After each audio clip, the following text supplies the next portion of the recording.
मैं प्रसेनजीत चौरसिया नौकरी करके इस प्लेटफॉर्म में एक बार फिर से आपका हार्दिक स्वागत करता हूं।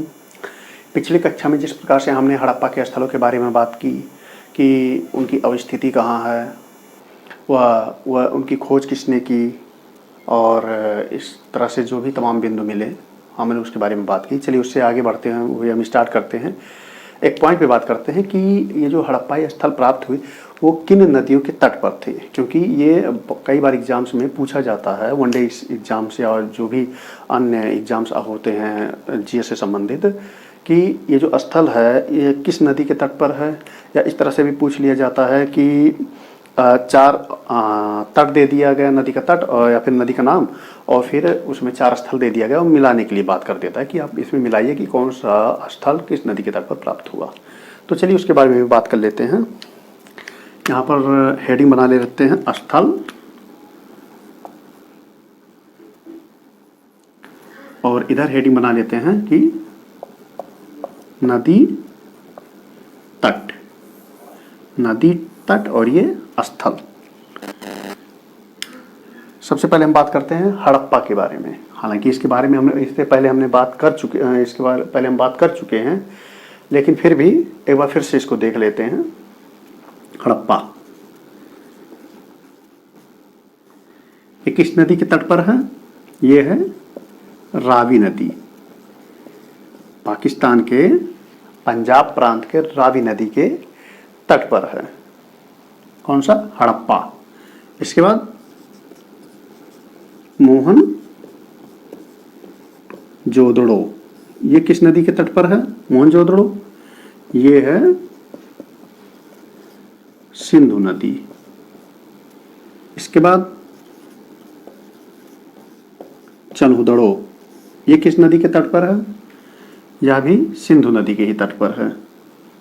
यहाँ लिख देते हैं, नहीं तो आप लोग कहेंगे कि सर ने लिखा ही नहीं।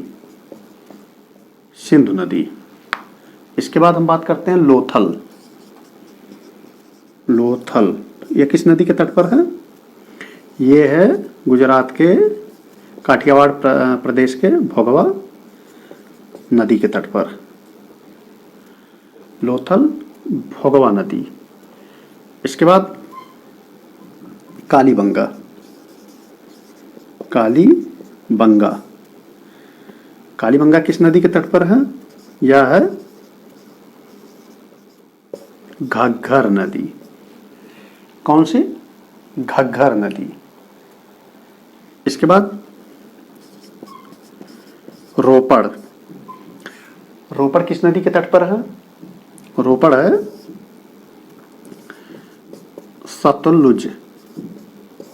सतलज नदी। रोपड़ जो आज का रूपनगर है, यानी चंडीगढ़ के पास अवस्थित है, वो किस नदी के तट पर है? सतलज नदी के तट पर। इसके बाद बनावली, ये किस नदी के तट पर है? ये है सरस्वती नदी। कौन सी नदी? सरस्वती नदी। इसके बाद आलमगीरपुर, ये तो आपको पता ही होगा, ये तो आपको पता ही होगा। चलिए इसको हम देखते हैं कि कौन कौन हमको रिप्लाई करता है कि आलमगीरपुर किस नदी के तट पर है। आप लोग बताएंगे इसको कमेंट के माध्यम से, ठीक है। इसके बाद दो तीन नदियों के और देख लेते हैं कि उनकी अवस्थिति कहाँ पे थी, किस नदी के तट पर थी। क्योंकि ये जो देखा जाए, चाहे हड़प्पा सभ्यता के स्थल हो या वर्तमान सभ्यता के स्थल हो, चाहे वह वर्तमान समय में बात करें तो दिल्ली, अपने इंडिया की ही बात करते हैं, दिल्ली हो गया, मुंबई हो गया, नासिक हो गया, या आपका इलाहाबाद हो गया, प्रतापगढ़ हो गया, बस्ती हो गया, अयोध्या हो गया, ये सब कहीं ना कहीं देखा जाए तो नदी के तट पर ही अवस्थिति है इनकी। उसके पीछे जो जेन्युइन रीजन है कि नदी के तट पर अवस्थित होने के जो सबसे प्रत्यक्ष रूप से जो सबसे पहला लाभ हुआ है, पेयजल की आपूर्ति पर्याप्त रूप से हो जाएगी। सिंचाई के लिए पर्याप्त जल खेतों को मुहैया हो जाएगा। यानी कि पेयजल की प्राप्ति, सिंचाई के लिए जल की प्राप्ति, और इसके बाद जो औद्योगिक या कल कारखाने लगाएंगे उसके लिए जो जल की आपूर्ति बनेगी वह भी यहाँ से पूरी हो जाएगी। और रही सही कसर परिवहन के माध्यम से पूरी हो जाएगी कि परिवहन साधनों का यानी जल परिवहन के साधनों का यहाँ पर विकास हो जाएगा।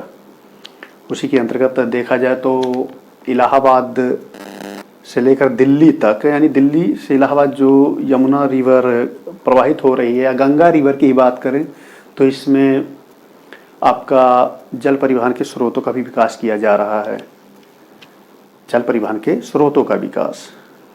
ठीक है, अब आगे बढ़ते हैं कि देख लेते हैं कि कुछ और स्थल ये कहाँ पर है। जैसे कोट दीजी के बारे में, कोट दीजी ये कहाँ पर है, मतलब ये किस नदी के तट पर अवस्थित है? यह भी सिंधु नदी के तट पर अवस्थित है। इसके बाद आपका हम बात करें तो रंगपुर, भादर नदी है एक, भादर नदी के तट पर अवस्थित है। किस? भादर नदी के तट पर अवस्थित है। अब इतना हम बात कर ही चुके, यानी रोपड़, बनौरी, आलमगीरपुर हो ही गया और कोट दीजी, रंगपुर। वैसे हमने आलमगीरपुर को तो आपके हिस्से में डाल दिया है कि चलिए देखते हैं कि कौन कौन हमको कमेंट के माध्यम से बताएगा। इतना हो गया, यानी नदी और तट के बारे में हमने बात कर ली। अब थोड़ा जो हमको हड़प्पा सभ्यता में मोहरें प्राप्त हुई थी, जो शिलालेख प्राप्त हुए छोटे छोटे, उस पे कौन सी लिपियाँ थी जो अभी तक खैर पढ़ी नहीं गई है, लेकिन वो कितनी संख्या में थी इन सब की बात कर लेते हैं। यानी हड़प्पाई लिपियों के बारे में बात करते हैं। किसके बारे में? हड़प्पाई लिपि।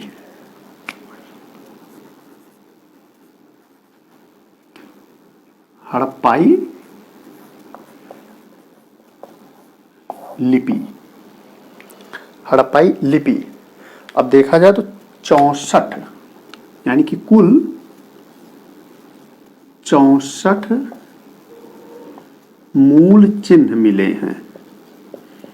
ये जो उसमें कुछ एक शिलालेख भी प्राप्त हुआ या शैल खड़ी, कहाँ पे ये प्राप्त हुई है ये भी देख लिया जाए। ये जो चिन्ह प्राप्त हुए हैं ये शैल खड़ी या तांबा के जो क्या कहते हैं ताम्रपत्र थे उस पर ये प्राप्त हुए। अब शैलखड़ी क्या है? आजकल के तो बच्चे खैर देखा जाए तो स्टार्टिंग उनकी पेंसिल से होती है या कहा जाए मैकबुक, लैपटॉप, उसके बाद एंड्रॉयड फ़ोन या स्मार्टफोन से होती है।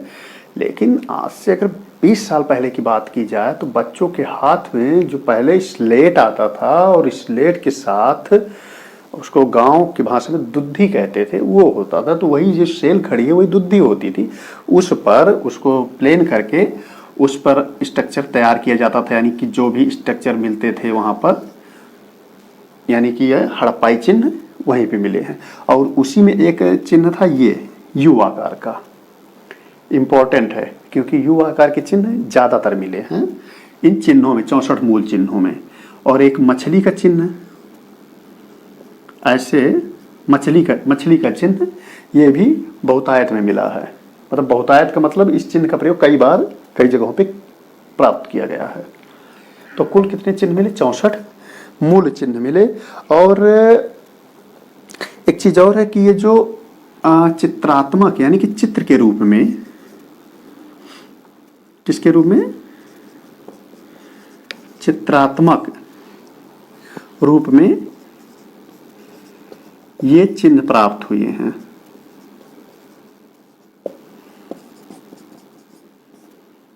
यानी कि मान लीजिए कोई जानवर बनाया गया, उस जानवर के बीच में चिन्ह बना दिया गया, फिर यहाँ से कोई चिन्ह बना दिया गया, मतलब इस तरह से इन चिन्हों की प्राप्ति की गई है।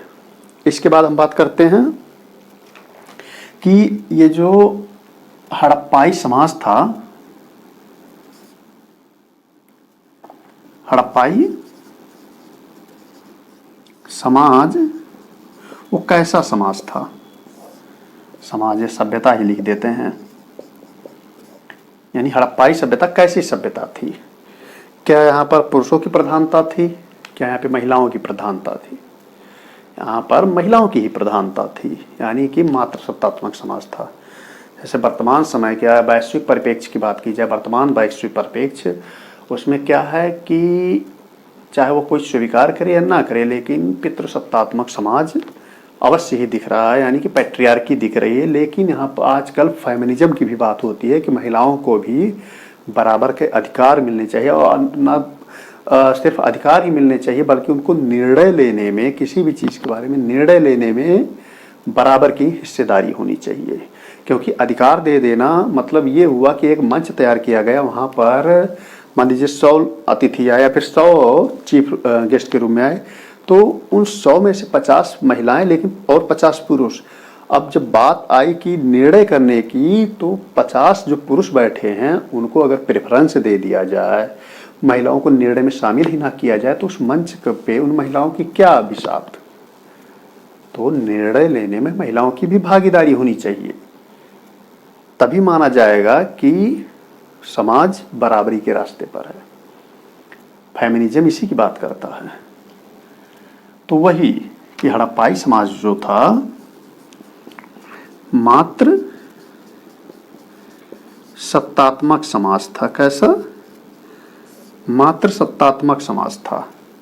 और इतना ही नहीं, यहाँ पर ये एक पॉइंट देख लें, यानी इसका पहला पॉइंट देख लें मात्र सत्तात्मक समाज। दूसरा यहाँ पर देखा जाए तो दास प्रथा विद्यमान थी,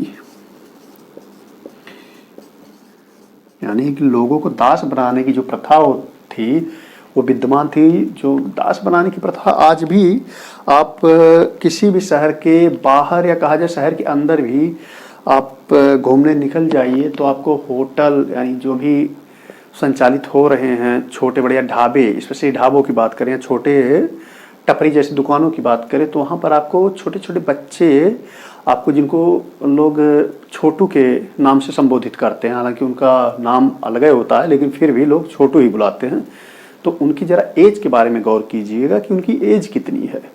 आप छोटू बुला के उनसे चाय पानी नाश्ता या फिर जो भी खाना मंगवाना हो तो मंगवा लेते हैं, लेकिन कभी आपने गौर किया कि वो जो छोटू है क्या वो स्कूल जा रहा है? क्या वो स्कूल जा रहा है? क्या वो उसको शिक्षा लेने का अधिकार नहीं है? तो इस बारे में एक बार बैठ के सोचिएगा कि ये जो दास प्रथा, क्या वो दास के रूप में उससे काम नहीं लिया जा रहा वहाँ पे? ये भी एक यानी कि बंधुआ मजदूर के रूप में जो वर्तमान समय में कहा जाए तो एलाइट वर्ग है, यानी उच्च वर्ग है, वह निम्न वर्ग को एक दास के रूप में, बंधुआ मजदूर के रूप में उससे काम ले रहा है। और ये अब कहा जाए इलीगल तो है, लेकिन ये समाज में दिख ही जाता है, तो उसको दूर करना जरूरी है। और जो कि यहीं से चली आ रही, यानी कि दास प्रथा हड़प्पा सभ्यता से ही थी। अब बाद में जब वैदिक सभ्यता की बात आई तो वहाँ पर कुछ चेंजेस हुए, दासों को कहा जाए समाज की मुख्य धारा में लाने का कार्य किया गया, लेकिन फिर धीरे धीरे करके यानी परिस्थितियाँ बदलती रहती हैं। कभी कहा जाए कि सिक्के का एक पहलू आएगा तो फिर दूसरा तो आना ही है, कभी ना कभी तो आएगा ही। तो वही स्थितियाँ हैं कि कभी उनको दास बनाया गया, कभी मुक्त किया गया, फिर दास बनाए गए, फिर मुक्त किए गए, कभी किसानों को दास के रूप में सम्मिलित कर लिया गया। यानी जब किसानी उसके पास नहीं रह जाएगी, खेती नहीं रह जाएगी, तो कहीं ना कहीं वह एक बंधुआ मजदूर के रूप में काम करना उसके लिए कहा जाए तो किस्मत में ही हो जाएगा। तो इसके बारे में थोड़ा सोचिएगा। और दास प्रथा यहाँ पर विद्यमान थी। और इसके अलावा यहाँ पर माप तौल की जो इकाई थी वह 16 यानी 16 के गुणक में थी, यानी कि एक यूनिट को वहाँ पर 16 के बराबर माना जाता था। यानी 16 फिर 32 और फिर 48 फिर 64, मतलब इस तरह से वहाँ पर काउंटिंग की जाती थी। यानी कि 16 के गुणक में बात की जाती थी किसकी? माप तौल के इकाइयों के बारे में। ये तीसरा पॉइंट। अब इसके बाद हम चौथे पॉइंट की बात कर लेते हैं। ये सब बहुत ही इम्पोर्टेंट है कि यहाँ पर किस प्रकार के समाज था, यानी मात्र सत्तात्मक था या दास प्रथा थी कि नहीं थी, इस तरह से दे दिया जाएगा ऑप्शन। अगर आप नहीं ध्यान दिए रहेंगे तो फिर आप कहीं ना कहीं जो कंपटीशन का लेवल है उससे आप कोसों दूर चले जाएंगे। इसके अलावा यहाँ की जो मुख्य खाद्य फसल थी, मुख्य खाद्य फसल वो क्या थी? गेहूं और जौ, जिसको वो लोग यौ के नाम से जानते थे, या यौ। ठीक है, जौ या यौ। इसके अलावा बलि प्रथा मौजूद थी, यानी कि लोगों की बलि दी जाती थी, पशुओं की बलि दी जाती थी। इसके अलावा आपका ये आपका चौथा पॉइंट हो गया, ये आपका हो गया पांचवा पॉइंट। अब बात करते हैं कि इतनी बढ़िया सभ्यता, इतनी विशाल सभ्यता थी, जिसका क्षेत्र आपको पता ही होगा कि 13 लाख वर्ग किलोमीटर लगभग स्क्वायर क्षेत्र में फैला हुआ था। तो इसका पतन कैसे हो गया? पतन कैसे हो गया? पतन के बारे में भी बात कर लेते हैं, यानी कि हड़प्पा सभ्यता का पतन, या हड़प्पा सभ्यता के पतन के कारण। आखिर क्या कारण थे जो इतनी विशाल सभ्यता का इतनी आसानी से पतन हो गया? चूंकि कुछ इतिहासविदों का मानना है कि ये जो हड़प्पा सभ्यता थी, यहाँ पर गंभीर बीमारियों का प्रकोप हो गया, जिसमें आपका मलेरिया, या कहा जाए कि डेंगू, क्या कहते हैं इसको, हैजा, यानी महामारी के रूप में आ गई, और एक तरफ से कहते हैं सबको लिटाती हुई चली गई। जैसे आज कल तो देख ही रहे हैं 2020 और 21 किसके नाम जा रहा है? कोरोना बाबू के नाम पे जा रहा है। तो उसी प्रकार से हड़प्पा सभ्यता में भी मलेरिया और हैजा मुख्य बीमारियां आईं, और वो एक तरफ से सबको लिटाती हुई चली गई। ये हमारे कुछ इतिहासविद बोले। इसके अलावा कुछ ने कहा कि नहीं, ऐसा नहीं था, बाढ़ आई और सबको समेट लेके चली गया। बाढ़ का ये मतलब नहीं कि एक ही बार में बाढ़ आई और पूरा सब कुछ खत्म करते चले, नहीं, ऐसा नहीं। वो बारंबारता, यानी कि उसकी जो कहते हैं कि टेंडेंसी बार बार आई, यानी कि बार बार बाढ़ आई, और उस बाढ़ के क्रम में धीरे धीरे उस सभ्यता का पतन होते चला गया। इसके अलावा कुछ इतिहासविदों ने कहा कि नहीं, बाह्य आक्रमण या आर्यों का आक्रमण हड़प्पा सभ्यता के पतन का कारण बना। ऐसे ऐसे करके कुछ मतलब जितने भी इतिहासविद थे, सब ने अपना अपना मत दिया। लेकिन अब किसी एक मत पे बात करें तो ये भी सही नहीं है, अर्थात इसीलिए हम चलते हैं सबके मतों के बारे में बात कर लेते हैं, क्योंकि यहाँ पर भी वही कह रहे हैं ना कि मैचिंग वाला क्वेश्चन दे देता है कि आखिर ये जो मान लीजिए जलवायु परिवर्तन की बात की गई कि जलवायु परिवर्तन हड़प्पा सभ्यता के पतन का कारण बने, ये किसके द्वारा कहा गया? तो इसके बारे में बात कर लेते हैं।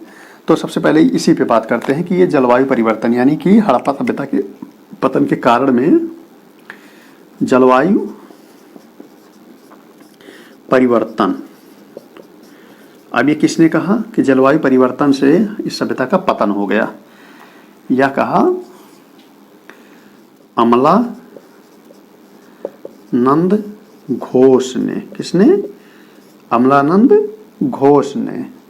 अब इसके बाद गार्डनर, या कहा जाए व्हीलर थे, व्हीलर व चाइल्ड। अब चाइल्ड मतलब बच्चा नहीं हो जाएगा, चाइल्ड एक इतिहासविद थे, उन्होंने कहा कि व्हीलर एक थे और एक थे चाइल्ड। इन्होंने क्या कहा कि नहीं, बाह्य आक्रमण या आर्यों का आक्रमण इस सभ्यता के पतन में भूमिका निभाया।